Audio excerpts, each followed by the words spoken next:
High! আজ এসেছি জিনিয়া গাছের আপডেট নিয়ে। যে জিনিয়া গাছটা আমি বসিয়েছিলাম, দেখুন ফাইনালি সেই জিনিয়া গাছে ফুল চলে এসছে। আর মোটামুটি সবকটা গাছেই ফুল এসছে, কুঁড়ি এসছে সবকটা ডালে। আর আমি স্টেপ বাই স্টেপ দেখাচ্ছি, মানে সবকটা একদিনের ভিডিও না, কোনোটা ৫ দিন পরে, কোনোটা ১ সপ্তাহ পরের ভিডিও। আপনারা দেখুন প্রত্যেকটা কালার কতটা সুন্দর এসছে। আর এই ছোটো, ছোটো টবে বসিয়েছি, আমি ওটাকে আর রিপোর্ট করিনি অন্য টবে। তবুও সবকটা ওই ছোটো, ছোটো টবের মধ্যেও ফুল এসছে। আমি তো ভাবতেই পারিনি যে এরকম ছোটো টবে ফুল আসতে পারে বলে।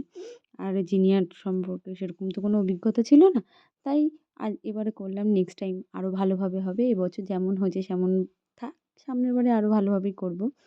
আর এই যে গাছের ডালগুলো হেলে গেছে না, এটা সামনে যে ঝড়টা হলো, ঝড় বৃষ্টি হয়েছে তো, ১ম ঝড় বৃষ্টিতেই গাছগুলো এরকম হেলে গেছে। অ্যাকচুয়াল কোনো খুঁটি দিয়ে বসালে মনে হয় ভালো হতো। এবছর যতটুকু অভিজ্ঞতা হয়েছে আমার, আশা করছি সামনের বছর হয়তো আরও ভালো ফুল আসবে বা আরও ভালো ফুলের আশা করছি। আপনারা সঙ্গে থাকবেন, দেখতে থাকবেন। টাটা।